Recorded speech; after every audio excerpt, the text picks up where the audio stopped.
Do it. We have done it. We're starting. It's worked so far. I love it. I love the way you do it. It's so dramatic. It is. It gets me into the movie spirit. Oh, good. We should get one of the boards though, just to really do it. Yeah, as you can see, I broke one of the microphones, so I'm going to do it Mariah Carey style. You look good. You look good. Thank you. I like this. I'm busting through a door and gonna sing you "All I Want for Christmas Is You." I feel the same way, Kyle. Yeah, good. Up-to-Date Cinephile, week 4. I'll probably stop saying the weeks once we get into like a certain number of episodes, but episode 4. We're gonna be old and like we got 733. I don't know why I'm talking through one of those things. Movies, yeah. I haven't smoked. Yeah, it's just, what are those things? Secondhand smoke. Yeah. I mean, it just happens. So we're gonna be talking about some movies today. We saw 2. We actually just got back from seeing one together. That's right. We'll That's probably right. We talk went on a about little that date. one second, though. We went on a little date. It was nice. It was lovely. I had a lovely time. I got the tickets. You got the popcorn. I got the snacks. It was like a date. It was a date. It was a date. It was hot. It was hot. It was weird. I'm like most of my dates. I am haloed in the light. I don't know. You do look like an angel. I don't know if I should change that. It might not matter. It's this is more of a People are here for the podcast with like a content. visual edition. People are here for the content. Yeah. You still look sexy. Thank you. I appreciate that. As long as one person thinks that. When I think Katie would say it would be 2. Katie likes you. Yeah, she does. Surprisingly, there's somebody who like wants to be with me. Oh no, it's not a surprise at all. Not a surprise at all. So Kyle, we saw Belfast. We did. Kenneth Branagh's Roma. Branagh. And we saw Tick, Tick, Boom. Tick, Tick, Boom. Lin-Manuel Miranda's directorial debut. Wow. Good job, Lin-Manuel. Good on you. Come on the pod. We're fans. We're fans of yours. It's interesting that you invited Lin-Manuel, not Kenneth. Smash the subscribe. I think I've already invited Kenneth. I think I invited him last week before we knew. So I think we're going to adhere to our formula. We're going to do a brief spoiler-free review. Yeah. And then a much longer spoilerific review. And we will alert you when we're transitioning so you do not get any of these movies spoiled for you, which would be probably fine, but you might care.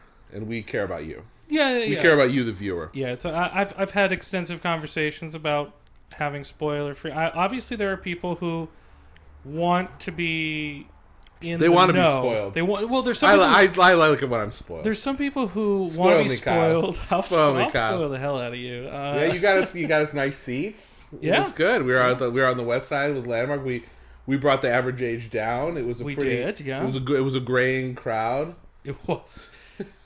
It was my nothing favorite... let me tell you something. You come to LA, if you're like me, you feel old and ugly.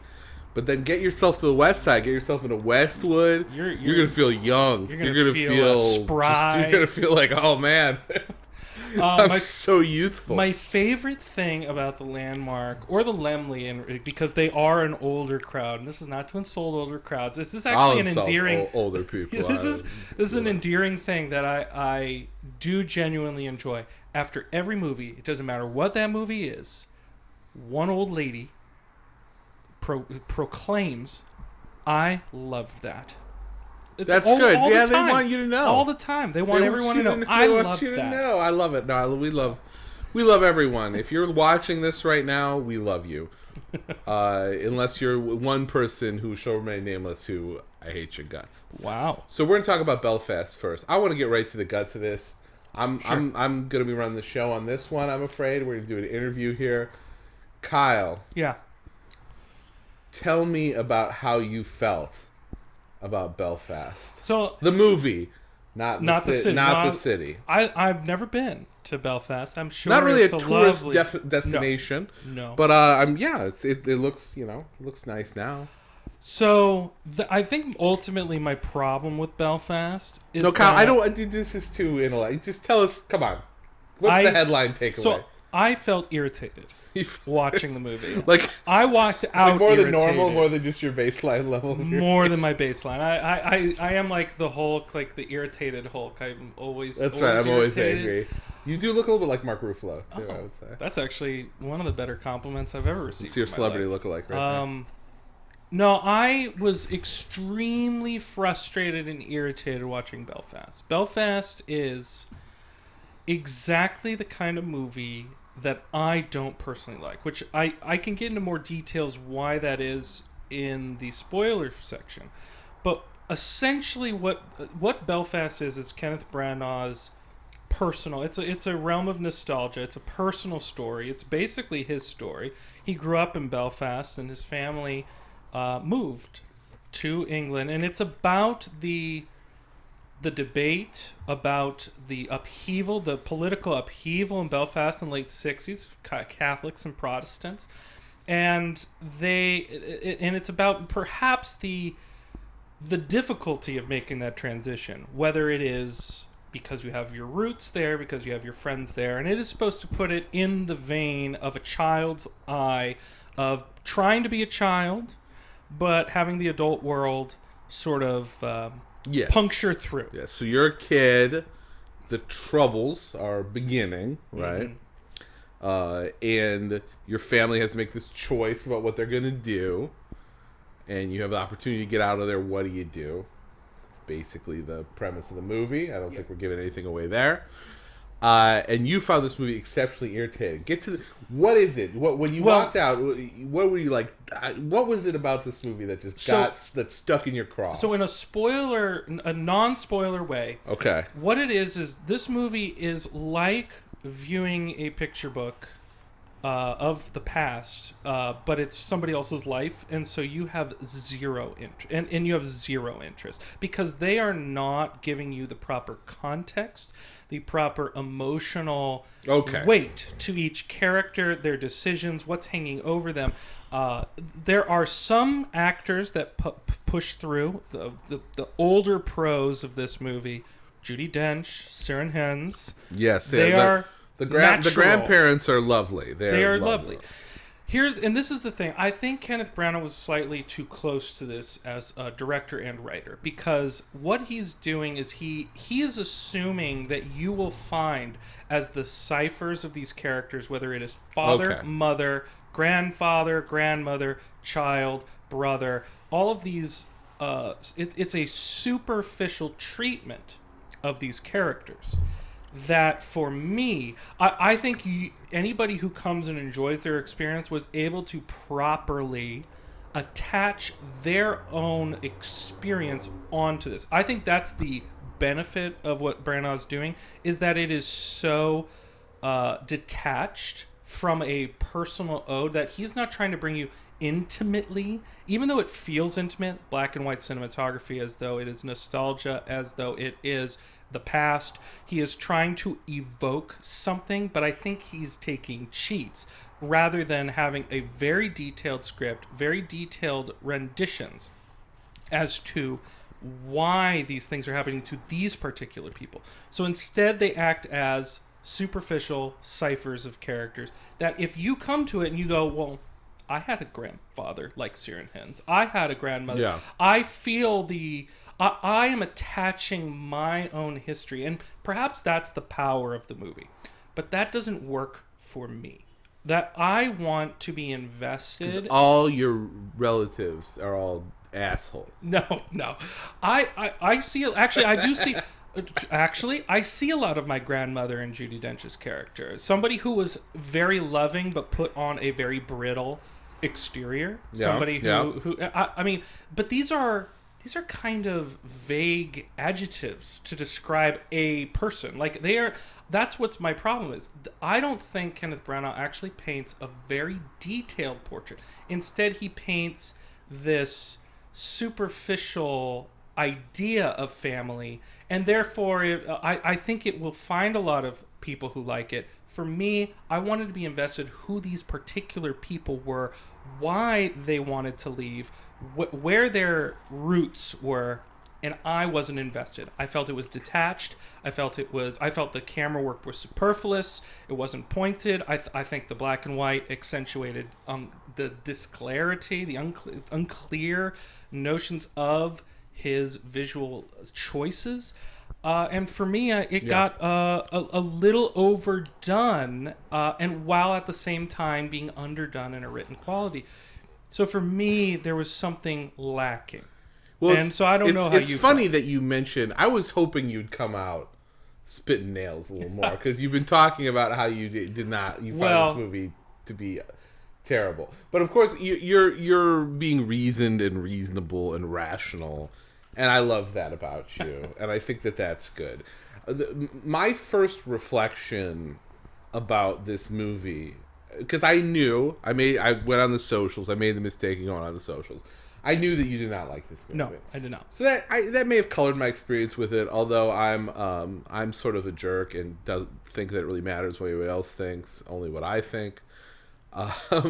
So I didn't. I don't know that it colored my experience particularly. And what was my experience of this movie was very, very different than yours, almost diametrically opposed.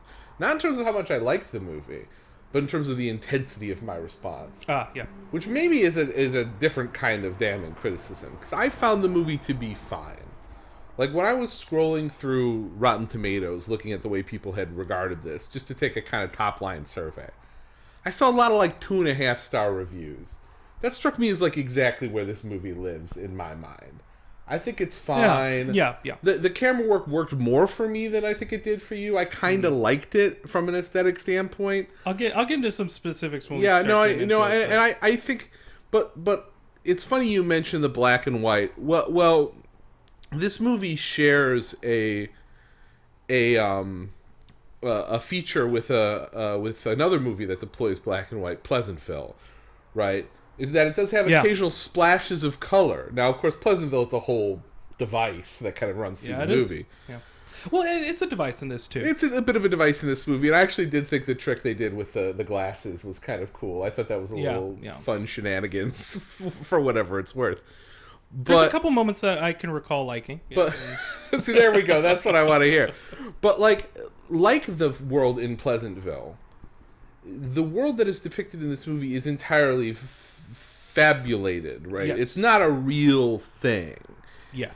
And when you point to the characters being archetypal, I think that's exactly right. I don't know if you use that word exactly, but I don't. That's a good word you for feel like it. that's a service to what you were saying. No, I think that's appropriate. These characters are all, you've got the smart kid and the conflicted. I mean, whatever. It's just everyone is very archetypal, and it doesn't. There's just so many things going on in this movie, and none of them really get fleshed out, right? Even on hour 40, it felt a little bloated, given how many ideas it just kind of tossed up and didn't really. And because of that, it felt too short because of all the things that they were throwing into it. Because it was because what's in this movie, I think we can say this without it being a spoiler, there's a story about the Troubles. There's a story about a family. There's kind of a B-love story. Yeah. There's this whole other thread running through it about, love of cinema, a kind of, Last Picture Show, Cinema Paradiso kind of thing. There is a bit of that. Yeah. That gets tied back into the main story in a way that I think is very unsatisfying. Very. And you have all these different ideas floating through the movie about what the movie is about. It's also a story about kind of members of your family at the end of their life, right? Yes, yeah. And at the end of the day, the way it plays out is so overdetermined. There's no surprises about anything that happens. Not one bit. And it feels so obvious the way it's going to play out that, but yet, like I said, the cinematography did work for me to something. Although we'll get into that, but I think we can say some more interesting things maybe once we start doing spoilers. But just the whole thing was just it was just even the tone of playing this joyous. It was all Van Morrison music. We've got Belfast's two favorite Protestant sons, Kenneth Branagh and Van the Man Morrison, coming together. And whatever, I like Van Morrison's music. It sounds like he's kind of gone off the deep end lately as a person, but yeah, I was gonna say. That's neither here nor there. I was gonna say, is this a secret messaging for whatever? anti-vaxxing? Whatever. I mean, if you're gonna make a movie about Belfast and you want to put in Van Morrison's music, that's fine. I don't know who else's music you'd put in. Mm-hmm. I mean, what I call Van Morrison Belfast's favorite son, I don't think I'm doing any disservice to that. I think that's true. Yeah. But it's just. you've got these very heavy things all floating together. Each one of them you could make one or many movies about. I did find some of the family stuff affecting, in spite of the things you've identified. And I do think that the family stuff is rendered with a kind of love that it feels real to me. And I don't doubt the sincerity. But even there, it's so... Like, they go to such great lengths to idealize everything that's not the Troubles. Yeah. So you have the Troubles, which are horrific, and then you have like everything else about this life, which is like, you could imagine someone making this movie about a contemporaneous scene in Brooklyn or something, where it's just like people out on the street playing around, having fun. Everybody knows everybody. They really lean into like the friendly, quippy Irish thing, where they all know each other and they're all constantly making funny jokes with each other. Yeah, part of the reason is I don't think he does it well. I did not think the opening of this movie, that he doesn't take enough time. I think that it is... I don't know. I think... I can't tell you even what I think about it. I think that it's so... I mean, I think one of the problems with this movie, one of the sort of global problems with this movie, is that it leans into the idea of this being from a kid's eye view until all of a sudden it's not. And when it's not, it's very jarring and it doesn't really work. Yes. Like, I think if the whole thing was from a kid's eye view, then that kind of it was like Andy and Mayberry on steroids. I mean, it was just like so idyllic that it was almost... It was jarring. It was jarringly idyllic. It felt artificial. It felt cartoonish. And then you're right. If it was solely oriented in buddy, only his point of view, you don't at all. You only hear conversations and see pieces of conversations from the kitchen. He doesn't move closer. He sits on the stairs. You only see... You get pieces of it puncturing in through his idyllic sense, because he does maintain a childlike innocence to what is happening around him. He's questioning the Troubles, like, why is it us? Is it our side who's doing that? Yes. Is it this? I mean, that's in the trailer, so this is not spoiler at all.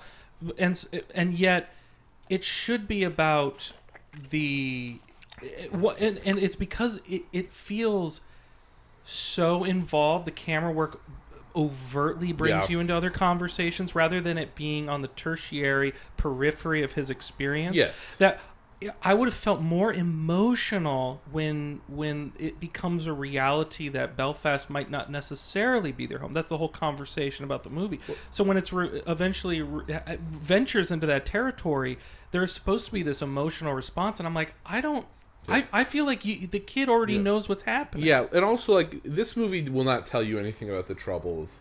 No. The Troubles are far too interesting and weird and fucked up for this movie to give you really any interesting insights about that. If you want to see good movies about the Troubles... Has one of the most cartoonish villain that's where I was going, is the villain is the worst character in the movie by far. Yeah. I mean, I think in almost every scene he says he's a Protestant. Yeah. To reiterate, just forgotten. Just I'm in case a Protestant. You didn't And, know. his... Whatever. Like, if you want to see a good film that's going to give you some sort of insider feeling or about the Troubles, see Paul Greengrass's Bloody Sunday. Great. See Steve McQueen's first feature, Hunger, which is... Hunger's incredible. One of the great film debuts you'll ever see, right? From a director who I have a lot of love for. Yes. You could go back and watch In the Name of the Father. Amazing. Crying Game. Yeah. Right? These are movies where you might get something. The Troubles. And it's interesting because a lot of those movies. I mean, In the Name of the Father is pretty overt, but like Crying Game's kind of again, it's like involved in the story in the beginning, but it weighs on the narrative in a different way, and they're venturing something else in characters. This one, it has the same kind of thing, although this has the feeling of, say, like John Borman's Hope and Glory, where it's like a personal tale looking back in history, has a bit of whimsy but a bit of hardship, and but that movie balances it so elegantly and masterfully. And this is like two incomplete ideas. Yes, because there are moments where he can't help but lean into like something of the reality of the Troubles, but it becomes so... They're so sort of out of place and ultimately kind of sold out by the payoff. Yes. That it all just is like a jumble, right? And I understand seeing it as a backdrop, but the problem is using it a backdrop undermines your other story, which doesn't get fleshed out and which has this overdetermined conclusion. Yes. Because I mean, I don't know. We can switch to spoilers, We right? can. Okay, Yeah, take a moment, take a breath. If you don't want to hear this, just stop the video, but smash the like and subscribe, and then we're gonna do spoilers. I mean, so generally, yeah, Okay. generally, I think you are not. I think you had a more positive experience than I did, but I think you understand where I'm coming from, where my frustration. Yeah, is. no. I think my thing was just that, like, I liked the way the kind of the movie looked in certain moments. Although, like I said, I mean, so let's get into it, right? Sure.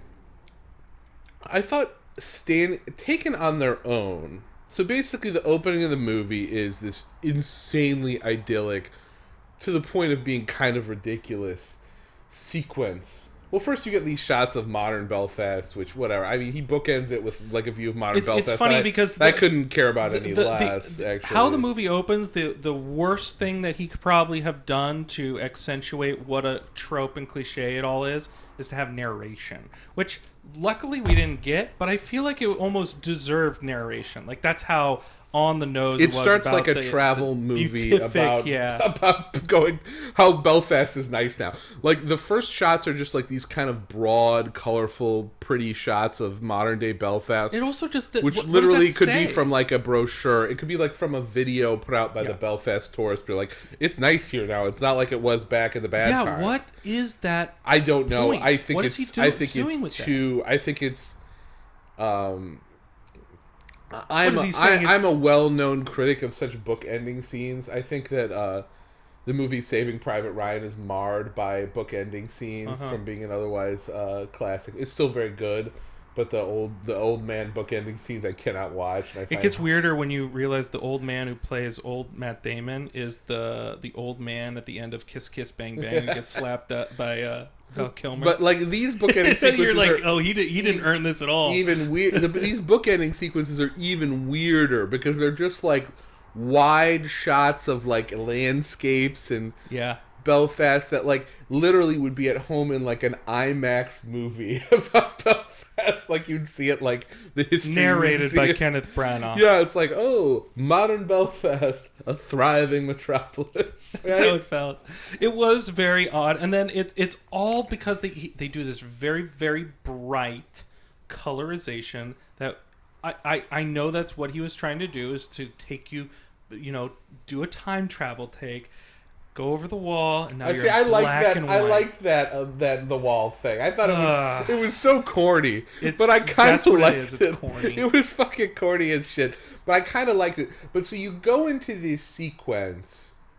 I saw some review that said it had like more drone footage than the Obama presidency. So you go in this kind of floating sequence where you're floating around this perfectly idyllic block where Catholics and Protestants live in perfect harmony, and everyone's just out there kicking balls around and just having a good time. I hate this opening. Like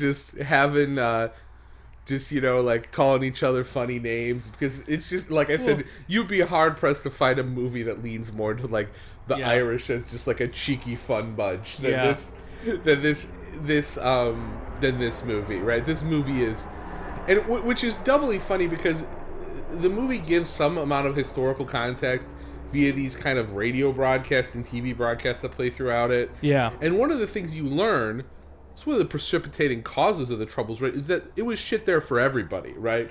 Part of the reason the Troubles happens, right, is just for the most basic reason that everybody's fucking miserable. And the Protestants are doing a little bit better than the Catholics, but everyone's poor, everyone's having a hard time finding work. People are pissed off, right? Yeah. And I'm not saying that there wasn't like love and affection, but the portrait being painted is like beyond ridiculous. Yeah. It's just like, it's like a fever dream of like I said, like just like the most idyllic and again, living you could imagine. Again, if this is all from Buddy's point of view, which the film betrays at numerous points.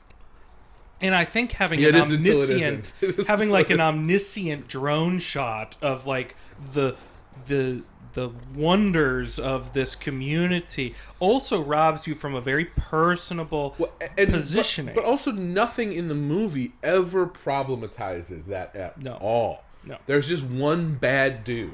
Yeah. Right? Which is what... And you said this before we went on. It's an apolitical movie.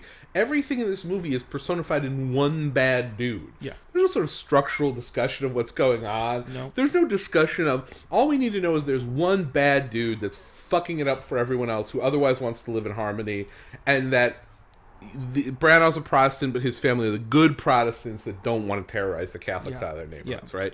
And I'm not saying there weren't people like that. I'm sure there were. In fact, I'm sure the majority of people on both sides probably would have rather not had what went down go down. Oh, yeah. But part of it, like, the movie depicts the kind of... In the climactic scene, the movie sort of has young Kenneth, or whatever he's called, Buddy, gets swept up into a looting riot. Yeah. So it sort of depicts in a very superficial the worst way. Tonal mishmash of the entire movie is that scene. Yes. But what I'm saying is it depicts the result but not the cause. Yeah. Because the result is that people can get swept up into shit they otherwise wouldn't get into because of material conditions, right? Like, if your life is fucked and shitty, you know, we live in Los Angeles. There have been fucking riots and looting in living memory in this town. Yeah. Because people live in shitty conditions and they say, fuck it. Why not go get a TV? Fuck it, right? So, like, if you create the conditions where people are liable to say, fuck it, but the people who do it have been leading, like, these idyllic lives. Yeah, right? yeah. Like this older girl that seems to want to get, who I never understand even who she is. No, she's just an older friend. She's like a cousin or something. Yeah, I think cousin. Yeah, but, like, she... Never explained, but you're right, I think cousin. She sucks him into this... But her life is nice too. So it's like they go from like a scene where they rob a candy store, like kiddie shenanigans. Like, yeah, we're gonna fucking go into an orange march and loot a Catholic grocery store. Like I understand the point that, like, otherwise good people can get sucked into bad circumstances, but the movie doesn't. No, like these people should be the happiest fucking people in the world. Yeah. They live in the most idyllic, loving... It's paradise. Yeah, it really is. This is really like a Paradise Lost. Yeah. But you don't even know why it's lost. Yeah. Like, just somehow people are pissed, right? So I have a lot of complaints, and one of them is this, and it's a pretty hefty... It has a lot of the drama and a lot of the shifts, the narrative shifts of the movie is in this sequence, where he gets with his cousin, and she's like, this is it. He goes, what? This is war. It's in the trailer. And they go and they go with a group of people and they start being led looting. by our goofy, terrible villain. They start just looting, and just a it's jerk. played with Buddy as a big joke. This is a terrible, terrible thing. This is a frightening thing. And I agree with you that they don't get involved in the circumstances, but like to get, you know, swelled up in the emotional rage of this, there are costs to this that the movie doesn't address, and they turn it into a joke where he comes home with cereal and then his mother takes him back as a big joke. There's this looting going on. They're like, no, the big joke is that we're going to bring it back and put back the but if you do this any more times, I'll kill you, blah, blah, blah. Yeah, but then it gets serious, and then it gets immediately serious because then he taken hostage, and I'm like, what is by the villain happening? The world's worst human. Like that guy's just the world's worst human. Like a mustache twirling. Do we know who is that dude? He looks like a young Billy Crudup. I don't know. He does kind of look like Billy Crudup. Much thinner though. Not that Billy Crudup's big, but he has fuller cheeks. But this guy is absurd. Yeah, I mean, he is the most poorly drawn villain, because he's not even like so the kid is winning enough. I think the kid is actually a pretty decent character, all things considered. The parents are given a little bit of depth because they do have conflicts around money, which are pretty pedestrian, but believable, right? So far as they go. But again, this is also an element of the film that is done with such superficialness, where it's so shallow and not treated with a sense of urgency or weight. They keep talking about how, Catriona Balfe, who's great in Outlander. She's a great actress. And she's not bad in this movie. I think she has a lot of the Oscar weight hanging on her for a potential nomination, so she gets a lot of blubbery scenes. The grandpa's going to have to get Oh, Ciarán Hinds. Well, we'll get into that because he is a positive, and I think he's one of the main positives that a lot of people will take away. And so I bet you there's an illusion. I bet you the dame gets a nominee. She's too. barely in it, but she's pulled it off before. She's she looks a little different in this one. She's got that wig. To be honest, she's 20 years older than she should be for that role. She robbed the cradle marrying Ciarán Hinds. I mean, he's 20 years. She's 20 years his senior. Yeah, but he still bites it first because hard living. These Irish men, they're fun blokes, right? This is what you got to know about Irish guys. Except for the one bad guy, everyone else in Northern Ireland is just a fun-loving bloke that just wants to sit down at the bookmaker, have a couple of pints, bet on some horses. Yeah, there's a lot of that. And just have some funny stories. But a lot of everyone but him. Everyone but the villain. Yeah, no, he's we shouldn't even give that motherfucker a name. He has a name. I looked it up. Who even cares? He's like a newcomer. No, but the actor is fine. Whatever. You secure the bag, dog. No, but like the character's name, I'm just gonna call him the villain. He's written this in such it's just a box. Literally, he says I'm a Protestant a bunch of times. Talk about like dialogue that like. Yeah, buddy, I know. Like, yeah, we know. Jeez, you've put a real fine point on it. Well, with the mother, because this is a big part of the drama that's supposed to puncture through Buddy's world, is that the father is looking around and saying, played by Jamie Dornan, who I think is ineffectual, but not to a problematic. I just don't think he's an actual character. He just is there, and maybe that's a commentary or it's written in such a thinness because he comes in and out of the story. That is because he's not necessarily but he's just the bloke's bloke, right? He's a guy everyone likes him. He's a good-looking guy. He sort of is snappy and always has a comeback. Yeah. He probably has a nickname for everyone. Everyone's like Chief or Big Guy or Fat Pat or whatever. Like he's got names for everyone. You can just tell that's who he is. But so the argument that's being had is that he wants to take them away because it's getting bad economically. He is working abroad because of the opportunities elsewhere. That's right. And so she keeps talking, and it's all just in exposition and in conversation, not necessarily felt. This is my big problem with the movie. Nothing's really felt. She's like, I only know Belfast. I only know this place. This is the biggest problem with the movie. And you're like, literally, you never leave your house, lady. Yeah. Like, you're not engaged with anything other than being in your house and with your kids. The fact that they're going to leave is completely overdetermined because there's no counterweight. No. The only counterweight in the story is her and Buddy in one scene saying, I don't want to go. Yeah. And meanwhile, they're blowing up fucking cars in front of their house. And he's like, I got a good job over here. Like, of course they're going to go. Like, who doesn't go? Right, like because you've chosen as a backdrop the Troubles, but the Troubles are such that every depiction you're giving of them are terrible. I mean, people are like the opening sequence. To go back to the opening sequence, so we get this jarring shift to some footage like that taken on its own. I think that chaotic footage kind of works. Well, in a vacuum, extracted from the conceit of the movie, which it comes in and out of this conceit that it's from his POV. It's a little overdone with this camera shot that goes around him. The 360 is a little much. But I thought that it captured the chaos well. I like it that he brings it down low, kind of, and the bodies are moving around. It works as a cinematic contrast to what came before it, just on a visual standpoint. It feels chaotic, but it doesn't work with the conceit of the movie. No. Right, and so it's something that like taken in a vacuum is I think good, but doesn't serve the story very well, and it only reinforces so on one hand you've got someone's blowing up fucking cars in front of my house, and on the other hand you have I'm not sure. I've never lived anywhere else. Like, who's gonna win this debate? Yeah. This is the thing. They needed at least 5 to 10 more minutes in that opening. Like, I know it's an hour 38, so they had time to spare to flesh out the idyllic nature, what the community, the people, give them faces. Instead, it's a distant shot above them. And like at one point, a neighbor is like, "Oh, buddy, are you gonna slay dragons in my house?" Like, and it's done with such terrible ADR that it feels alien. Like the technicality of the film is kind of bad. So you're better catching stuff like that. Oh, it was so bad. There was multiple times where ADR... I was already thinking about something else. No, ADR in this movie is actually atrocious in several scenes. One with Jamie Dornan walking away from our Protestant, as they're arguing in front of Buddy's school. Jamie Dornan's walking away, and it's done in ADR. It's the kind of ADR where they're not putting the audio because it's not recorded there. It doesn't feel like it's at a distance where where you're situated. So it feels like they're talking right in your ear.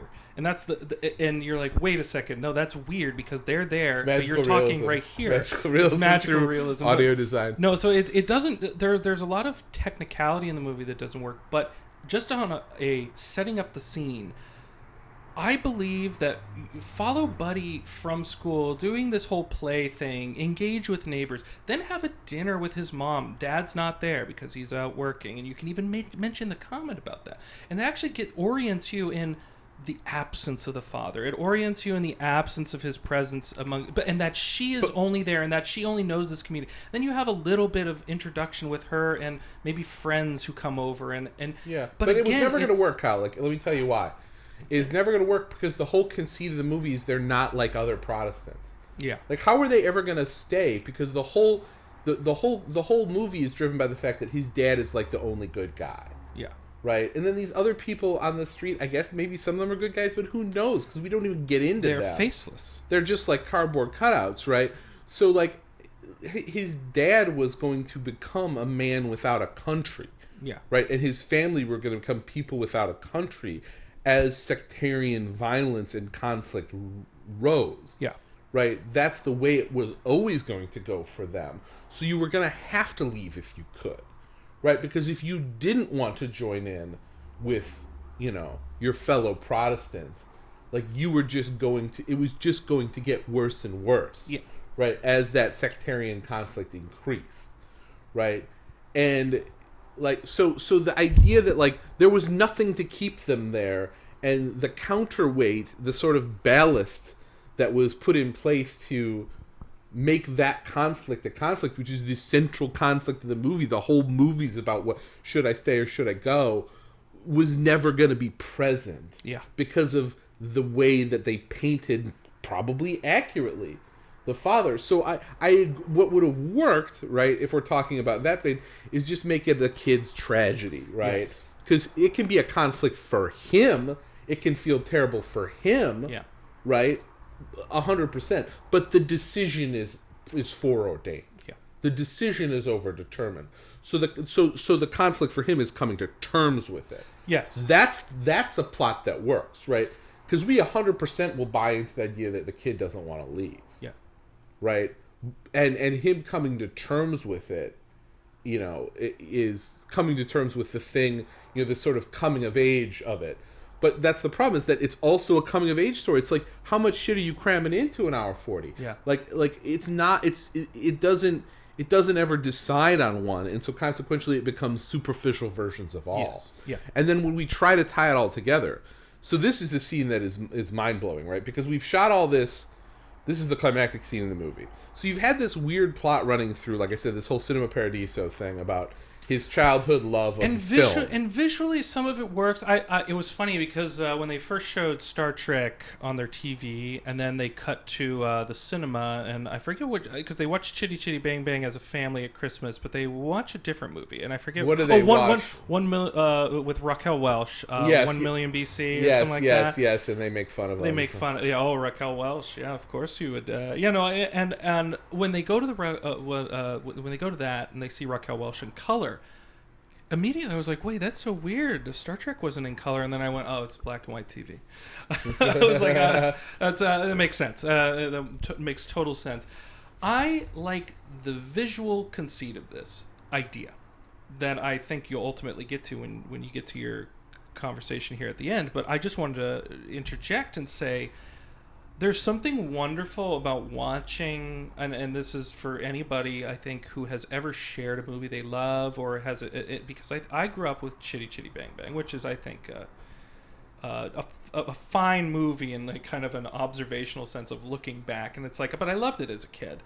And I think there is a wonder to that where you get to see something like that and you see the family and maybe it's a little exaggerated, maybe it's a little cartoony, but they kind of like venture in their seats when the car goes over. Yeah, but I like but it's kind of that. nice, yes, right? I like the idea and the emphasis on how magical this kind of escape can be. But the movie deals with even this as just a strand, like a plot strand, one of its many, with just with a distance to it. Well, and so you never get the real feeling about how much this is important, even though there are ideas of it in it. And so it doesn't work in the end. Well, and what you realize, right, so the climactic scene in the movie, the kids, the Buddy and his mom have been taken hostage. The dad shows up. Earlier in the movie, we saw them watch the famous singing scene from High Noon. Yes. Right? And then we get a replay of there that. were some interesting choices on the Western genre but see, this is the thing, right? Yeah. What you're supposed to understand, it's like, so we've had scenes that were like family things, but we've also had these scenes with the dad, particularly his encounters with the villain, that are supposed to be evocative of Westerns. There's a shot that's like from the kid's view with his back. You remember this? Yes. His back just takes up the entire screen, and it's very like, okay, now we're in a Western. Yeah, right? Especially because they're watching Man Who Shot Liberty Valance. Yes, they watch Man Who Shot. He and his brother are loving John Wayne in that, which is, I think, the wrong takeaway for that movie. Yes, and so you get to the High Noon, which then they replay the song during the climactic scene where basically his older brother, who's another kind of a blank character, never ventured, like chucks up a rock, and they do like basically they throw a rock as the song from High Noon is being sung.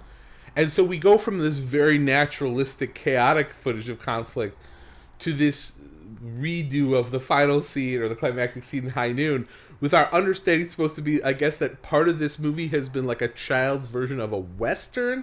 Like, he sees his dad as like a Western style hero, and because Gary Cooper leaves the town, it is about like the heroic quality. But so we have all this, like, so we have the juxtaposition of the family sort of idyllic stuff with occasional more realistic family stuff, with chaotic naturalistic fighting street footage, with then all of a sudden out of nowhere we have this like homage to Westerns, which once again we're back kind of in Buddy's POV, where he's seeing the world as like through his love of movies, and his dad is like Gary Cooper. And it's just like, how many ideas are you going to put into this movie? Because all of a sudden are you telling? But it's not even. But it's a cheat. A cheat works. Like, you can do a cheat. I'll tell you that a cheat does work in the sense that with this movie, because it's getting good reviews. That's true. But I mean, it didn't work for us, and I feel like cheats don't work for me. Well, but I mean, what's a cheat? It's not. I guess if it doesn't work, you call it, or if it works, you call it clever. Yeah, right? That's the difference. Thin line. What I'm saying is that, like, if the whole thing had been like a Western in Belfast, well, that's interesting. I don't know if it's good or not, but it's a coherent idea for a movie. Could do that. Yeah. Like, he's a kid, and he sees the world through the eyes of the Westerns that he loves. And so his dad is like Gary Cooper in High Noon, and, or the John Wayne character from Liberty Valance, right? And it's like, okay, that's a movie, that's interesting. That could be good or bad, but at least it would cohere, and it would present a kind of a cinematic vision. I mean, I think part of the reason that this shit gets put into black and white is because it unifies a bunch of stuff. Just because we see it in black and white, and that kind of smooths over some of the stylistic weirdness of this movie. Yeah, because it's a dreamy. It's like looking in the guise of nostalgia. But like, if you're going from like shaky, or you go from like beautiful, not bucolic, but like just idealized like city perfect life where everyone loves each other, to like cars being blown up, to like we're in a Western now. It's just so many different kind of moves, and it's like it's a trick or three too many, right? Yes, I mean, because any conceit you choose could have been interesting, but when you try to pick them all, Yeah. Right? Like, what if we sort of tell people at the end that, like, these things which seem archetypal, like this terrible villain that just is so flat, is like, I mean, he makes like every other character in the movie look like a fucking someone from Dostoevsky, right? I mean, he's just so flat. He's just such an unbelievable, like, I'm a Protestant. You got to get with the program. I will say one of the better. He should have worn a T-shirt. It's funny because Branagh makes a better joke early on in the film about faith and about like the ridiculousness of this conflict, and it's like because Jamie Dornan, Jamie Dornan's character with the little spit of spittle. That is one of the better scenes in the movie. Well, because he's like he's telling his kids, "Oh no, they're a religion of fear," and then it quick cuts to the priest, just giving the this pastor, stem winder of a burn in hell with like a little bit of spittle on his face. I actually loved that. I thought that was one of that worked very well because it was like so. I don't want to go too much longer.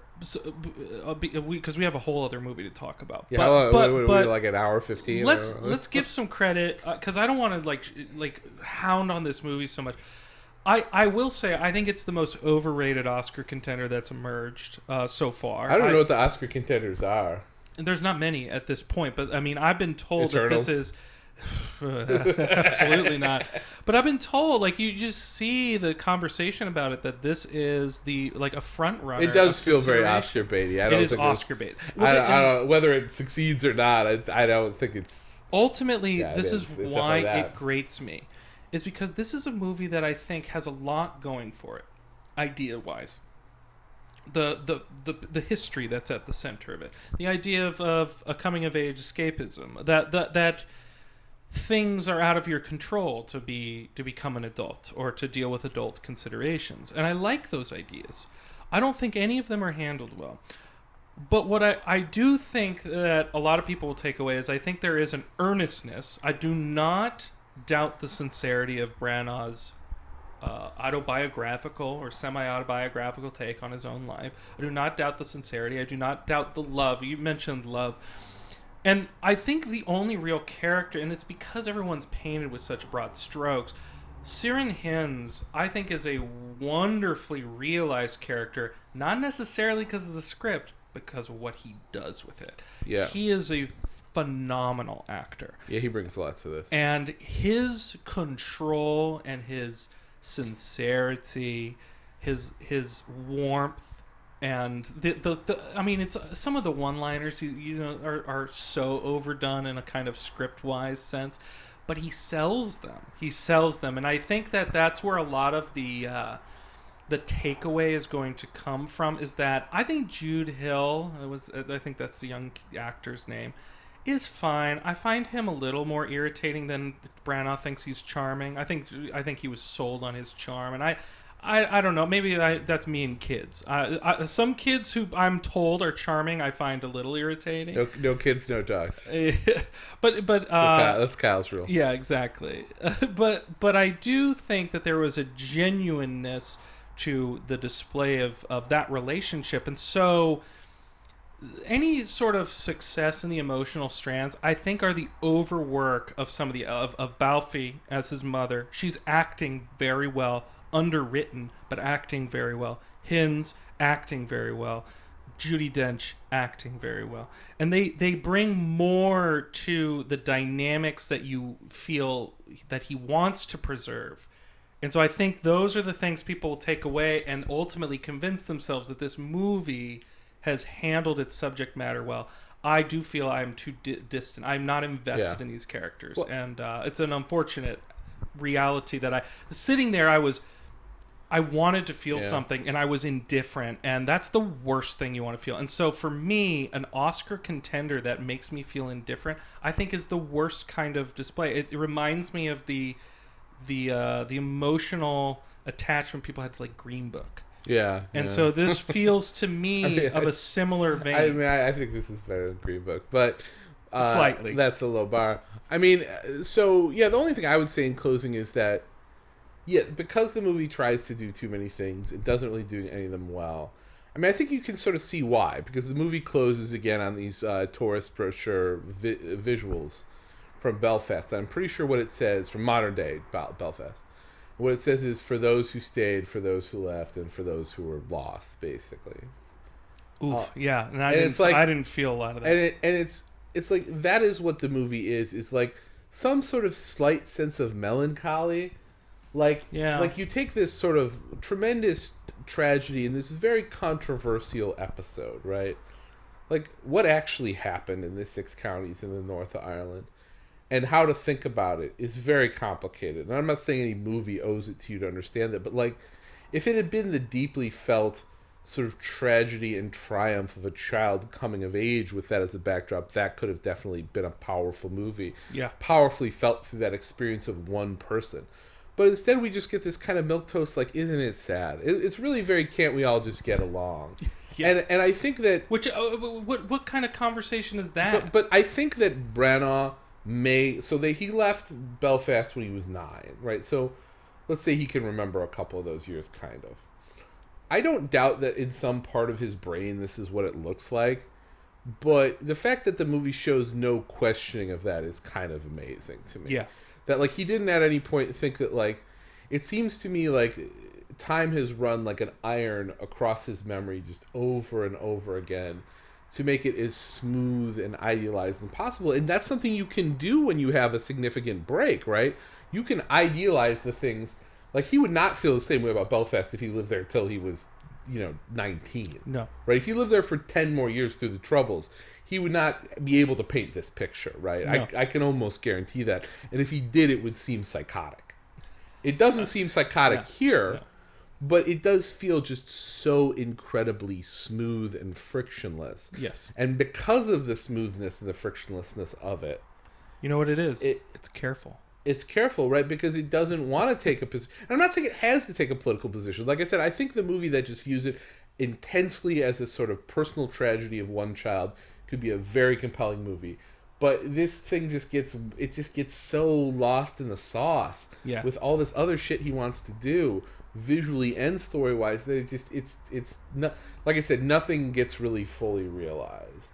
And I agree with the grandfather character is the closest the movie comes to having like a character that is sort of interesting and gripping and dynamic and fully realized. So there we go. That's Belfast. Yeah, it's unfortunate because I didn't think I was gonna dislike it in the way that I did, but Yeah, I mean it's what it is. Yeah, I mean I thought I would enjoy it. Mm-hmm. But whatever. I thought it was gonna be syrupy, and it is. I mean, and sentimental, but I thought I would be like, yeah, no, that was nice. But I was aggravated. Yeah. I was aggravated because it felt so distant. You're irritated. I was irritated. Well, maybe you were hangry. Did you eat? I didn't have a Snickers. You should have had. I wasn't myself. So let's talk about Tick Tick Boom. Let's talk about Tick Tick Boom. Back to spoiler free zone. We will not spoil you anymore. No. I don't know how much there is to really spoil of this movie. I suppose if you don't know John Larson, we'd have to sing some of the songs, I guess, that might take the surprise out of it. Yeah.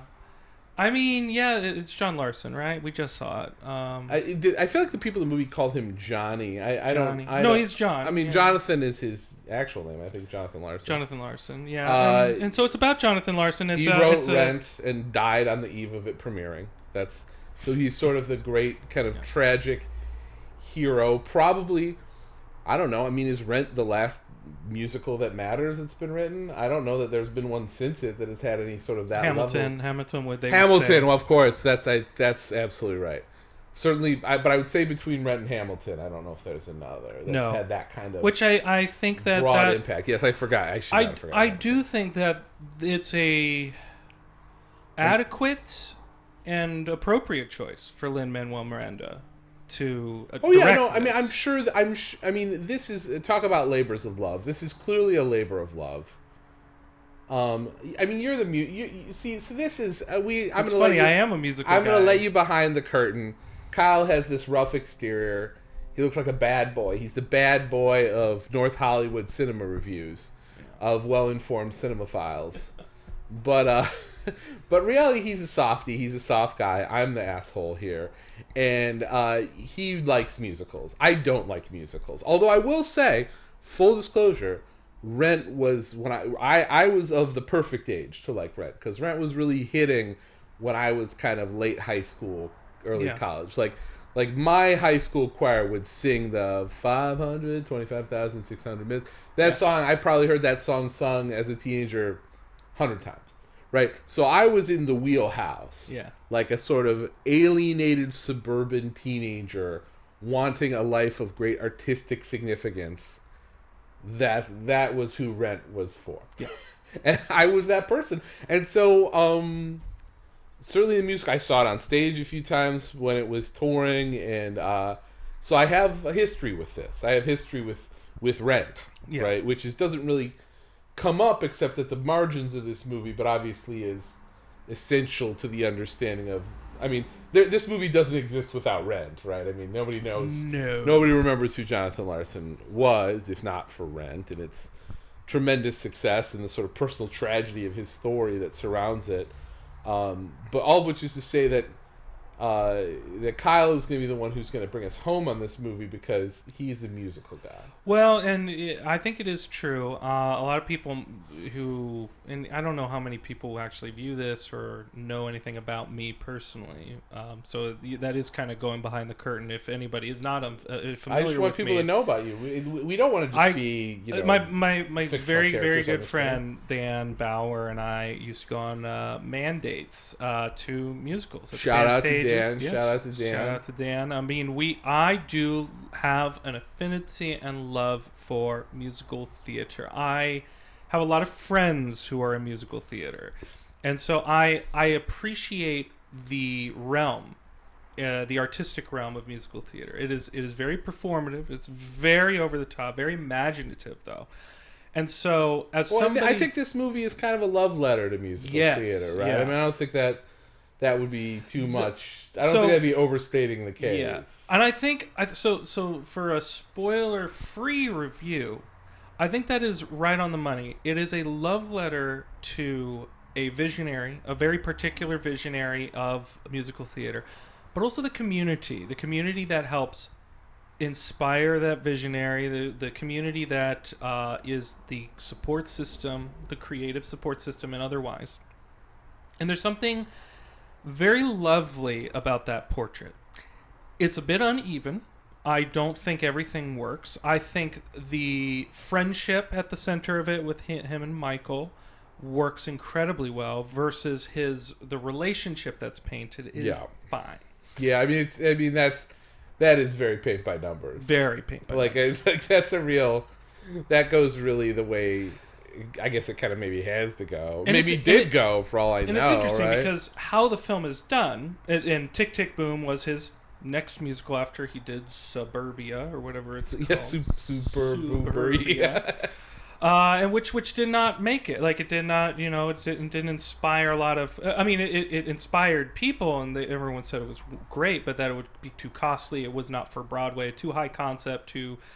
So he worked on Tick, Tick, Boom, which is essentially what you see in this movie. Is I think half of the movie, maybe a third of the movie, is the stage kind of production. It is very much. It's Larson. He had two friends who were actors, and how it was done on stage was the two people who were the actors played each of the characters, like in kind of rotation out and representation of the people that he talks about in the movie. And the movie, though, then takes these moments that are supposed to be done on stage and makes it cinema and has these intercuts to stage show versus cinema and the imagination. Lin-Manuel Miranda does...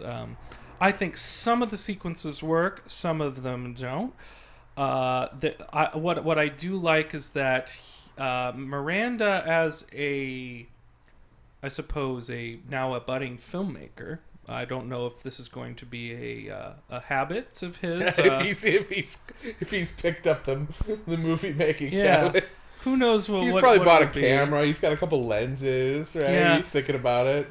I think there's installed Premiere Pro. I think to its benefit at times, but also, and this is with the unevenness of it. Some of the decisions, the personability of the actor who plays Michael helps distinguish that relationship and actually gives an emotional resonance to it, versus the relationship, the paint by numbers he has when he shows it in cinema form, where it is actors, and Andrew Garfield is Larson on stage, but also in the cinema. The girlfriend and him, having a face to that relationship actually almost diminishes how the idea of what he does in stage, because it is almost a one-man show, but it's not a one-man show. It is it's a rock band and a couple actors and singers that help him. Yeah, what did he call it? A rock monologue, a rock opera monologue, yeah. or something, which is about as good a name as you could, because it's kind of like a stage reading meets a concert. Yeah. Yes, where he's kind of monologuing, and then there are people playing music and also singing with him, who seem to stand in either for a variety of other characters or just kind of the chorus, right? And so a lot of there's a lack of pretension in Miranda, which as a filmmaker, which actually I think for some filmmakers they could use a little less. For him, I think he could use a little more. But not necessarily in some of the imaginative sequences. I think it's a little heavily stylized, almost to its detriment. Yeah, there definitely are a few sequences where he really goes for it with the concept. Yeah. In a way that I was like, okay. Yes. I mean, it's not. I don't know. I kind of like. Points for effort, right? Although I will say some of the most affecting sequences are the ones that are the least directed. Yes. Right. Yeah, and so sometimes he takes his foot off the gas a little bit in terms of the kind of. Because, I mean, it's weird, right? Because the movie has, like, a real world, right? And it has a staged world. But even with the real world, you get this interpolation of realistic scenes and kind of magical realism. Yeah. So you have really kind of a bunch... Once again, it's interesting to me that, like, I like this movie, too, but I for whatever reason, I don't know if this is just my broken brain, but I do feel like we've been getting some synchronicity between the movies they choose. And there are some things about this movie... in terms of the stylistic choice I make, that I felt, as with Belfast, like, it's too much. That's too much. Yeah. No, and I'm in agreement. Give me a break. I'm in agreement. I think, actually, when it becomes more intimate, actually, the stage portion of it, and this is why it was meant for the stage, and why there have been various productions of it, even after Larson, in an interpretive sense, to reinvest in the interest of him as a person, to tap into that character, much of what Andrew Garfield is doing. The stage portions where it is him on piano and him engaging with an audience, and it's a faceless audience until the end. Those are the most interesting. I think that's the most dynamic part of the movie. There were definitely some. Or even this, there's one climactic song that he sings that's very affecting, where it's just him at a piano in Central Park. That is the best of the imaginative. But even then, it's very sequences. simple, right? It kind of has a magical realist quality to it. Yeah. But it's very simple, as opposed to some of the other numbers, which end up being real showstoppers or attempts at showstoppers. Yeah, right? You get the pool and the. Let's just say that, like, I won't tell you where, I won't tell you when, but a building does have a wall straight up removed from it. It's in the trailer, actually. Oh, is it in the trailer? Yeah, it's in one of the trailers. That happens. Which that one felt the most. Exaggerated, and it felt the most stylized, but it also is the most that's the one where it has all of the musical theater people that he could get and put it into that scene. Here's a complete inverse from Belfast. I was somewhat positively disposed to Belfast just as a concept, and it kind of underperformed for me. This movie I didn't want to like, because I think musical theater is for nerds. And I think that it's very sentimental. It's extremely sentimental. It is. It's every bit as sentimental as Belfast, but it's on a scale that works better, right? Because it's on a much more human scale. Although even here you do have the backdrop of AIDS, which is kind of this movie's equivalent of the Troubles, right? You have this backdrop of AIDS that is kind of the dramatic thing happening in the background. But even there, it's brought home in a more personalized way. Yes, I really didn't because here's a reflection I had right at the end of this movie. At the end of the movie, you see some actual footage of Jonathan Larson, and Jonathan Larson, played by Andrew Garfield, looks like a less attractive version of Andrew Garfield, and so too it was at the beginning of this movie. I thought, this is just like a beautified, this is just like the worst parody you could do of Rent. The way that like South Park did, with the AIDS song, where it's just like, okay. Still to this day, one of the funniest moments I've had in a theater when that started. We're gonna do this thing, like they sing the song about Bohemia early on, which is kind of a catchy song, but also kind of hilarious because like, oh, I get it, you're suffering, you're artist, it's great, but it's also terrible. At one point he says, this is New York, everyone feels bad. Like, I get it, right? I get the whole thing. Yeah. This whole romanticized, like, it's terrible, but you love it, but you also hate it. I mean, it's I mean, at this point it's so overwrought, and it's like such a stereotype of like 80s 90s New York City, kind of brought to us by Rent, amongst other things. Yeah. And I was really like, oh god, we're gonna do this thing where it's like, it's beautiful, the people are beautiful, but it's also terrible, but it's also great because you're striving for artistic greatness. Okay, I get it. I've been here before, and so I was really resistant. But by the end, it had me. I found it very affecting. Some of the music numbers really are great. Some of them are very musically in a way that I don't love, but a few of them really work. I agree with you. His relationship with his best friend really works. Well, that is of the avuncular Bradley Whitford as Stephen Sondheim is a lovely addition. I found Bradley Whitford as Stephen Sondheim is like, it's just a joy. Like, you're like, I love Bradley Whitford. I love the idea that he's Stephen sort of Sondheim would be like this. the rumpled college professor, just kind of looking like at any moment he may be nodding off, but it seems to be paying very close attention. Yeah, so because it's all in the orientation of essentially one man monologue show of Larson being himself, and that essentially that's what it was. Garfield has a lot of weight to carry on this movie, and I think its success is dependent on him being believable and being good. And I have to say, I've in the past been very critical of Andrew Garfield. He is, I think, spectacular. Yeah, he brings it off. He 100%. You're right. There is no way that this movie would be watchable if he doesn't bring it off. No, he has to do it because he's in every moment. He's practically in every shot, and it's a balancing act of a performative person, a cinematic person, an imaginary person, and then also this like being brought out of those moments too. Yeah, he is being asked to operate in, like I said, really three environments, right? This staged environment, the kind of realistic environment of the non-stage part, and then these magical realism musical numbers that occur in the quote-unquote real world or the non-staged world.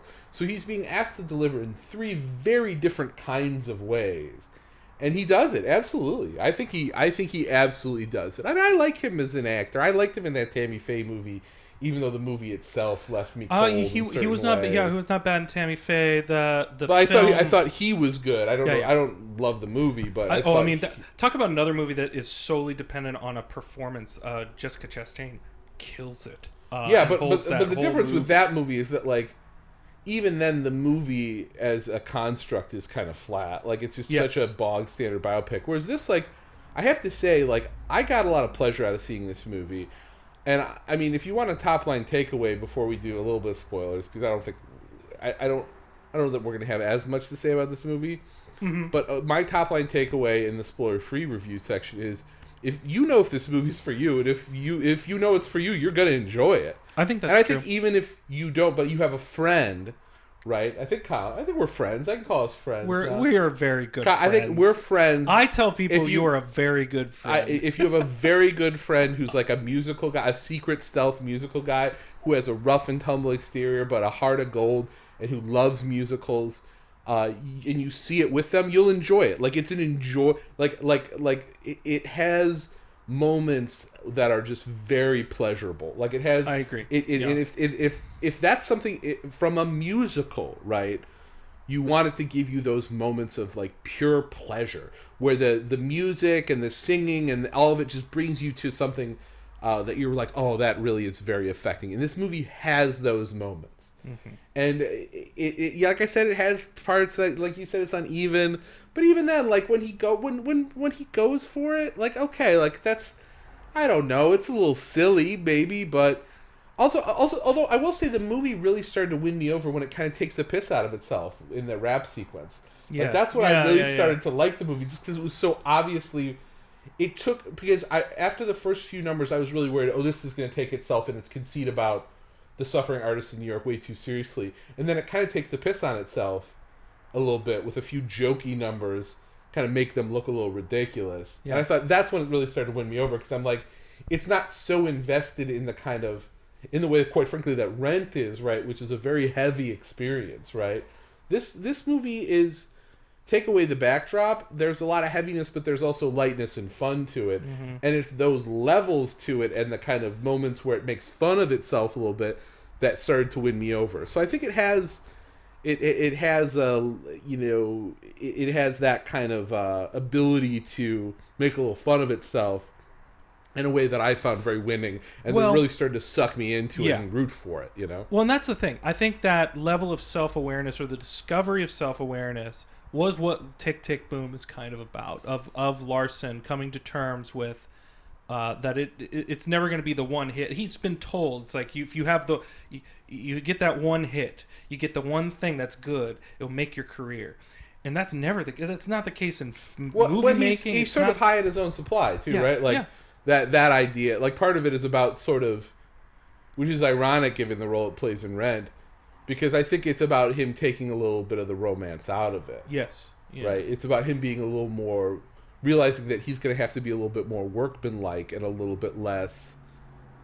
Because, I mean, clearly, like, he's a gift. I mean, I've never read into his biography, but even if you take any of this at face value, I mean, he's got like, he's already climbed up a couple of the rungs that other people only do. Like, even to have representation, right? Yeah. We could find, 7 people living in this apartment building who would kill to get an Asian, probably, right? yeah. Like, so he's already climbed a couple of rungs, but he still is very enamored of himself as kind of the tortured, starving, suffering, but also having this beautiful, crazy life artist. And I think that part of the thread of the movie is him kind of realizing, like, oh, I'm just going to have to kind of do this. Like, and it's not going to be so glamorous as all that. It's also that, along with realizing that there are other troubles in this world that beyond being a suffering artist, and I do think it's handled very well. Especially you said that in Belfast it's the troubles, in this one it is AIDS, but the better part of this movie in handling it's kind of painting the picture of where we are in history, and while they have a couple of on the nose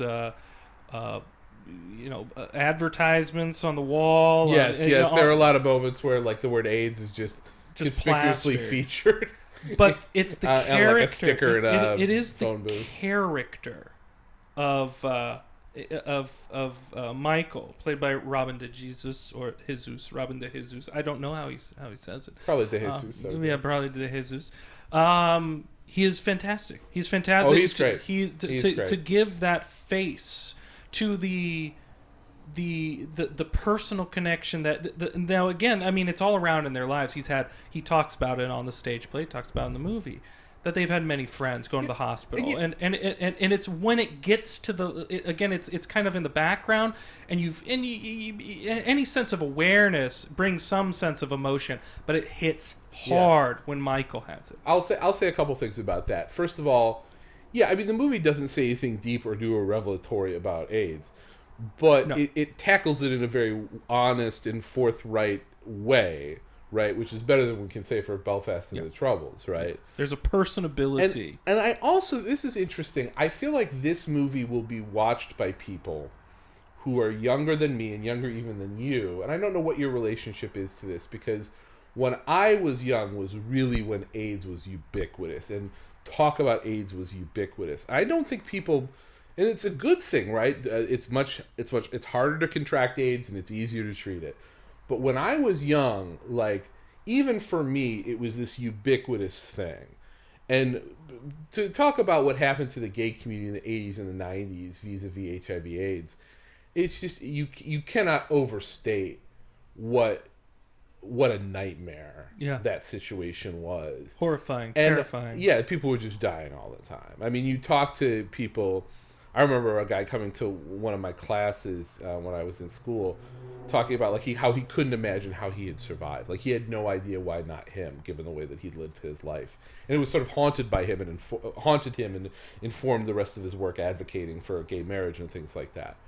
And so it's like I think that some of that has probably been lost, and so I wonder, and I think it's reasonable to think that. For a new generation of fans raised not will be drawn to this probably by Lin-Manuel Miranda and their love of Hamilton, and just wanting to see like this is the DNA, right? I mean, he's looking back to the person who did it before him, right? Yeah. Because in terms of yes, it goes Hamilton, and then like I said, it goes Rent, and I don't think there's anything in between those two that is that level of a phenomenon. I really don't. And No. so there have been substantial hits. There's been Wicked and things like that. Yeah, there have been substantial hits, but they're not of the same phenomena they're not like that this is. Yeah, like it's like, cultural zeitgeist moment. I mean, I owned the Rent soundtrack. Yeah. Right? I owned it. I saw the musical. Like it was a big deal. Right? And so I think that to the extent to which this will kind of bring them into the awareness of what that period was like a little bit and make them think about it and understand the role that it plays in kind of the time before they came around, right? Because I feel like even you're probably young enough that it wasn't probably the same way it was. Because I remember like in the 90s in particular when it was just like, it was just so, I mean, you cannot overstate. And I'm talking, this is as a suburban kid from Phoenix, like there's just sort of like the slow burn fear of it and how nobody quite understood it, and it was just, I mean, it was the closest thing we had to what COVID is now, even though I understand it's a very different disease that operates in a very different way, but like just the ubiquity of the concern and all the red ribbons, all that. I think that could be something, I'm heartened by the prospect that people will sort of be maybe learn something about a period that probably in our fast moving age has been kind of forgotten or pushed to the side. And I think it helps in this vein of a lesson to be told, or to bring more awareness to something that I don't think people necessarily do know about, is that even in the context of the film, Larson is aware of it and it's impacting friends, but it really takes a personal hit. I mean, for him to come to his friend's house and his apartment and say, no matter what happens after, I'm there for you. It's about him realizing that a lot of the movie is about his torture of self, his creative torture. And he is not necessarily concerned about everyone. He's telling everybody about, are you going to come to my showcase? Are you going to be... Yeah, and I can't deal with talking about this right now. Yeah, I can't talk about this right now with his girlfriend. And his friend is constantly trying. He calls him and is like, I need your advice on something. But he's like, I can't right now. I'm writing a song. And it's all about him. And so ultimately, it is about Larson realizing that in this obsession with becoming a great musical author, becoming the next Sondheim, if you will, that he is sort of having an aversion to connection to people that matter. And I think Tick, Tick, Boom was a very self-aware piece about him trying to realize that, and utilizing what he knew of himself, the growth he needed to have. And so while the film, I think at times deals with this in a same, maybe not the same kind of superficiality as Belfast. It's still very, it's a part of the structure rather than felt the entire time. I do think it lands better. And with that, it will bring a more personal connection for somebody of discovery to people coming to the project. Yeah, and I mean, what you said ultimately lines up with what Rent is really about, right? Which is that you might have these big dreams, but it's, community and personal connection and those things that are really important that'll see you through. I mean, I will say, drawing the parallel to Belfast was more to say that, like, I'm really excited that next week we're going to talk about Come On, Come On, because I just need a quiet movie. Like, I just need a movie that is not just looking to, like, drill into my skull. We're also talking Ghostbusters, so... Well, whatever. I know what that is, and I could give a fuck. But, like, I feel like I want to go home and watch, like, Chronicle of a Summer or something. Like, I just want to watch a movie that's just, like, I could really sit with. Yeah. Or Eric Romer or something. Yeah. You know, I just want to watch a movie that I could just, like, sit with and just be like, oh, this is nice. Because both of these movies are, like, they're going to kick you in the nuts. They're engaging you intensely on a style. I mean, with Belfast, it is sort of nostalgia-based black and white. But even then, this one, Blair it's and musical. Van Morrison. Like, he does this interstitial... Yes. I mean, the interstitial blaring of Van Morrison is very, like, Easy Rider. You know, it's like we're gonna have these kind of tie-together scenes of people just kind of chilling with these blaring Van Morrison tunes, right? But, I mean, I don't know. Do we have a lot that we want to say spoiler-wise with? I mean, you know, whatever. Spoiler warning now for I mean, Tick, Tick, Boom. I mean, I did kind of give away some of the things. Well, but I don't think you've said anything... What, it's people care about people. I suppose, I mean, you know, the AIDS thing. It is interesting, the level of awareness that one... Because I think if you are a John Larson fan, you already know. You already know the tragic ending that is at the heart of not necessarily But I don't Tick, feel Tick, like Boom. anyone else... I mean, how many people... I don't know what the younger generation's relationship is to Rent or to him. Like, he was a... Like I said, as a person who was not into musical theater but knew a lot of people who were... but who liked Rent, I mean, yeah, he was a big deal, right? Like, that was a big deal. And his story and kind of who he was. I don't know that he... I don't know. I don't know what place he occupied. Like, if you're a big musical theater person who's, I don't know, in their early 20s, right? And just kind of trying to break in or just getting into your career. Well, Hamilton is clearly the signal musical of your life. Yeah. Even if you hate it, it's like that is the thing. That looms very large. I guess maybe, you know, the one we didn't mention was there was like this spate of like musicals made for people that didn't like musicals and were meant to be kind of popular and funny. Spam-A-Lot and Book of Mormon come to mind. Those are both fine. I don't think they are anywhere in the sort of cultural category not in of the same Rent or space. Hamilton. Yeah, no, right? Rent kind of. But they were hits because they redefined. were made for like, well, you might not like musicals, but this is funny for you. Yeah.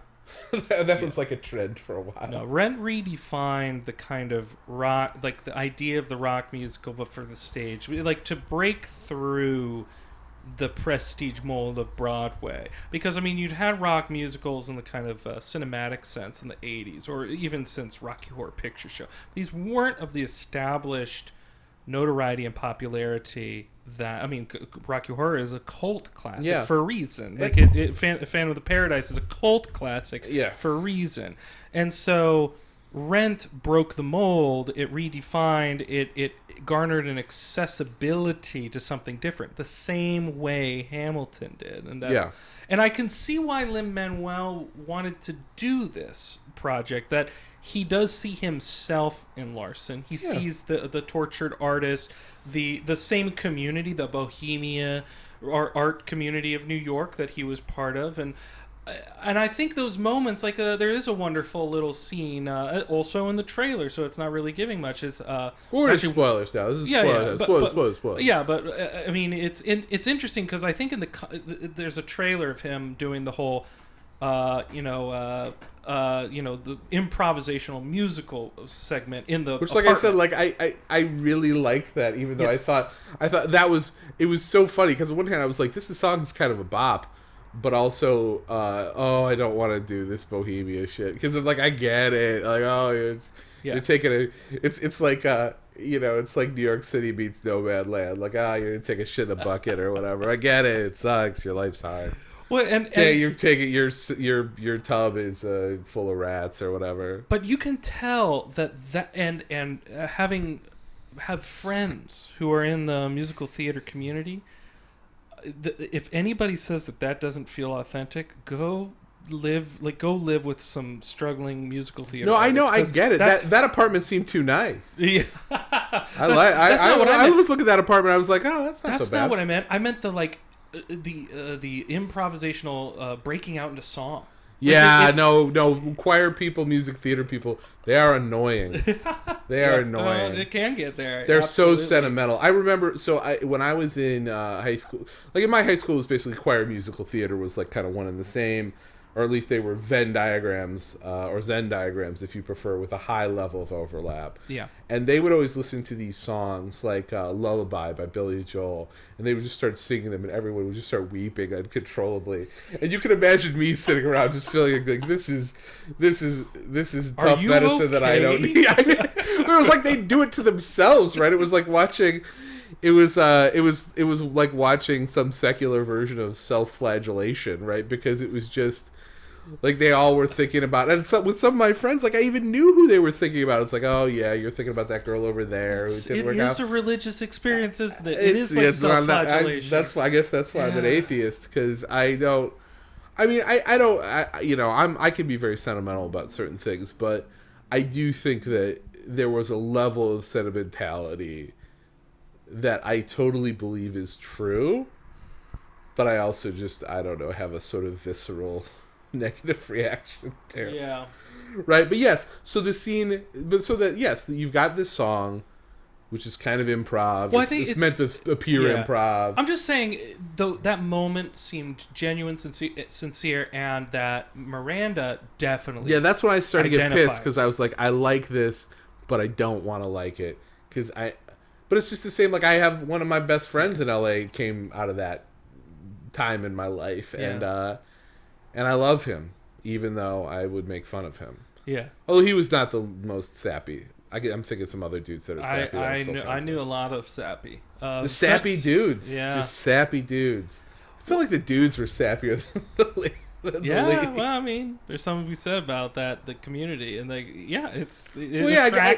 attracts sappiness, sentimentality, weepiness. Like these are all things that are almost required of the dramatic, histrionic nature of musical theater. I mean, it is all a heightened sense of emotion, of general emotion. That's what the whole thing is. It's about translating, and that's what he's constantly doing. Like, he's experiencing these emotions. Like he's like, his girlfriend's mad at him, and they have an argument, and then he starts like tapping on her as though he's gonna write a song, and she's like, "You monster!" But it's funny, that was really a fourth wall breaking moment, though, because she finally kind of called. I mean, in a way, she's sort of calling the bluff of the whole project. And I mean, like, you can't get out of your head. Like, you think you're in a musical right now, which you kind of are. You are, sense, right?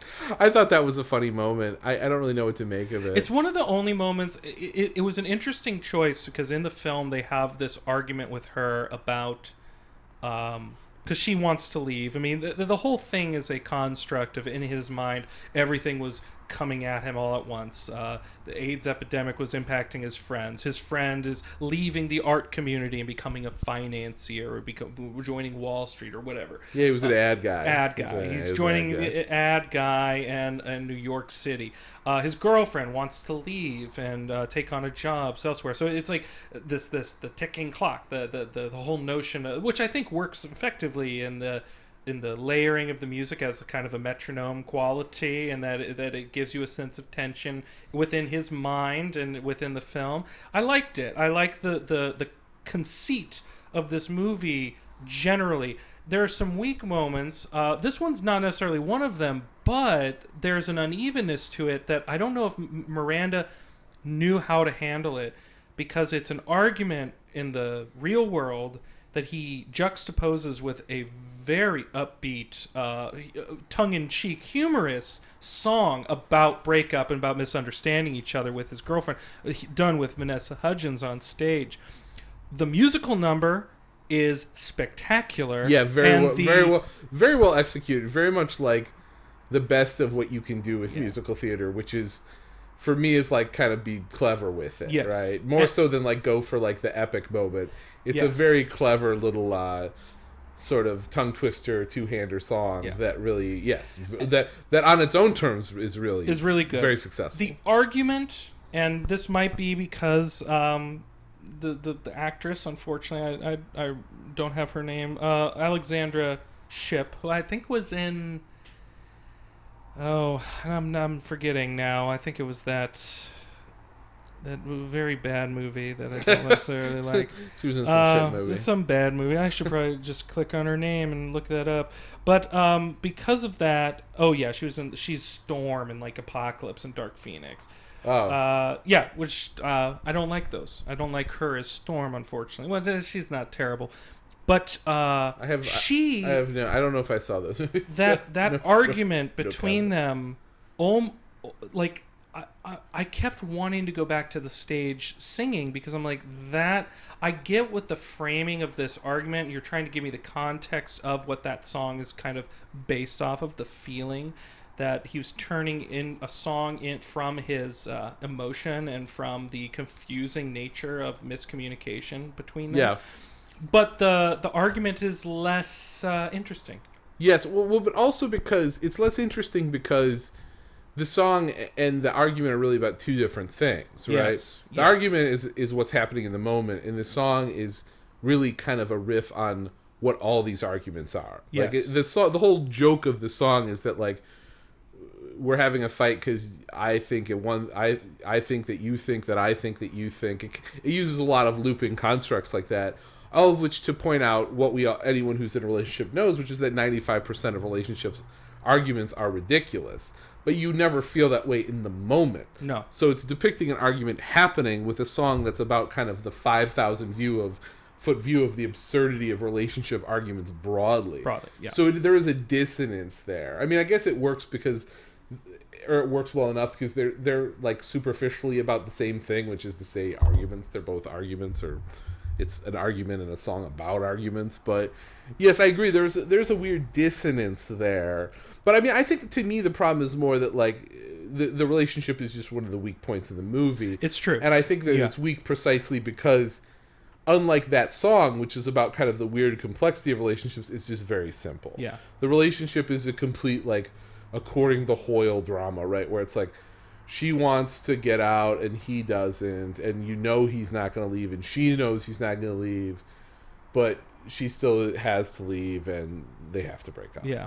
Right, and you know that's the way it's going to play out, and it's very, like, it's obviously everything is there to advance the plot, but it's so transparently just advancing the plot, and to the point that the visceralness of the argument as rendered in that scene is of a completely different tone, because that song is a song you write when you're almost 30 and you look back at the totality of your relationships and all the dumb fights you've been in and been like, this was all really silly. Yeah. Like in my 20s, I was in relationships where I spent times getting in dumb fights with people I was dating, as opposed to the visceralness of fighting with a specific person with your relationship on the line, which we know is in the process of failing because that's what this story requires, broadly speaking.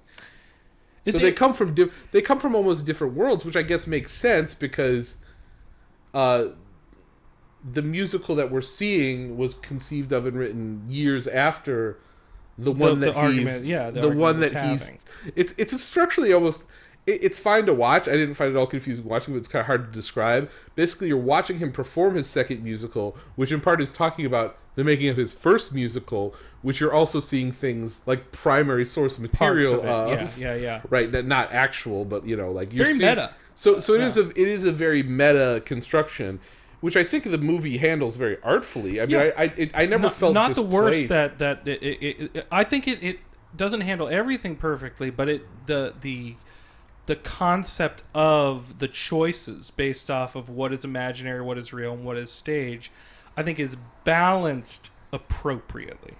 If that makes sense. Yes. But also I think that like I guess I just didn't. Whatever other things didn't always work for me, and that the relationship is the romantic relationship is the biggest one, and just because it seems so pro forma, right? Yeah, and you can almost tell that even the movie agrees, or maybe Larson agreed that ultimately it was a relationship that, while all relationships are special or inform something about you, it was one that you had to leave behind, because he does. And I don't know what the status of them later on in life was. And the dramatic tension of it is entirely derived from him. The dramatic tension of the movie comes from him feeling this sort of tortured artist thing, right? Yeah. Which she is meant to kind of Well, drive. he's supposed to, the whole thing about one of the pieces of his artistic block, his creative block, is to write this one additional song that hinges on the idea of criticism based off Stephen Sondheim. Stephen Sondheim saw... But it's also about his relationship conflict. And it is about his relationship conflict. And so he's able to articulate that. And what's interesting is the song's supposed to be about kicking the character, as Sondheim's character, as Bradley Whitford says.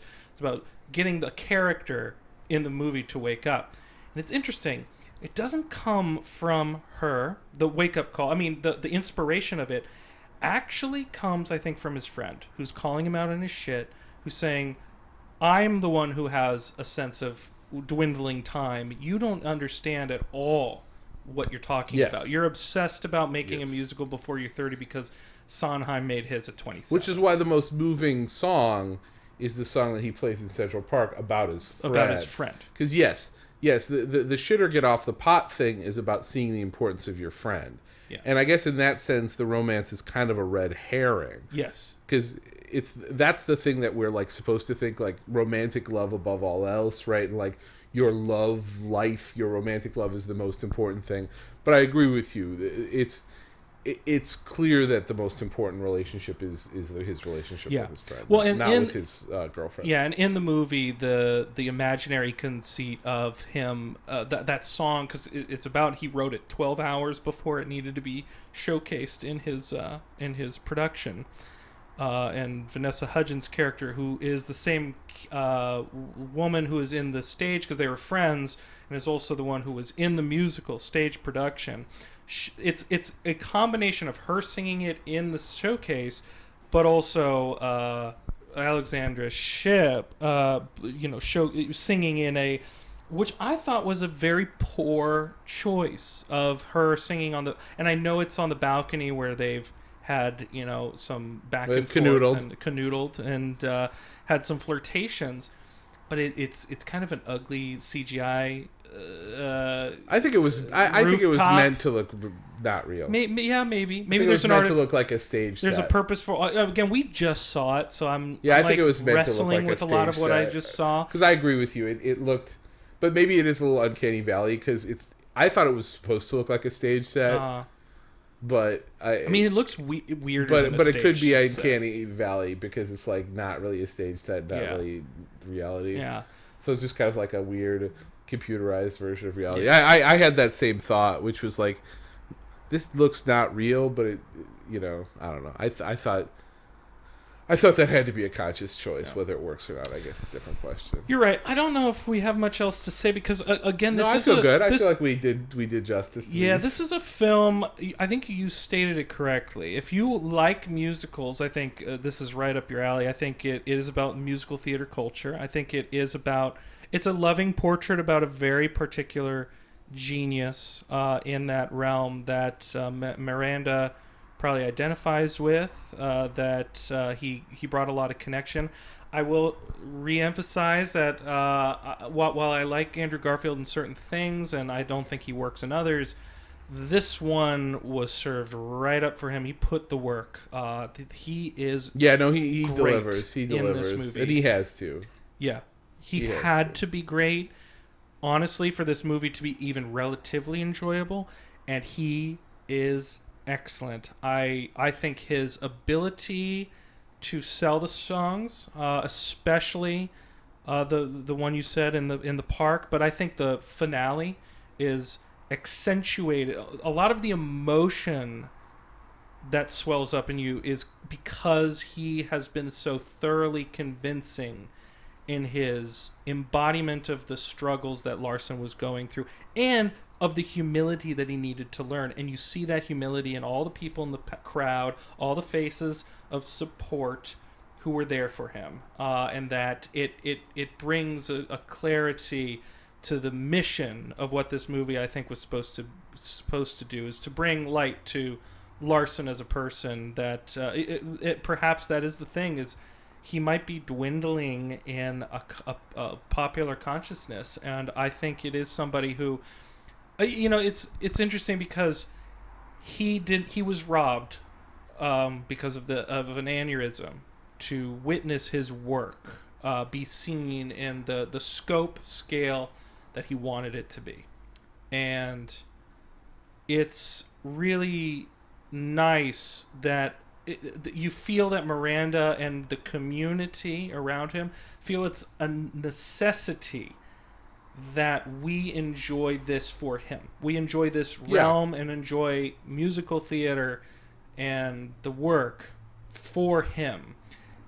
And because of that, when I said that Miranda lacks pretension, I think, for better or worse in some cases, I think for the better, there's a love for Larson in this movie that I think Garfield sells, and I think Miranda, and the more intimate moments where he gets to focus on him as a character, is very loving towards him. And I think you can get more out of this movie because of that. I think emotionally, I think contextually, I think based off of what it's like to be in this community and be to have your voice and creativity heard, and Larson is a worthy person to have his creativity heard, especially because we were robbed, and he was robbed of a life of more of that. And so I think there's a lovely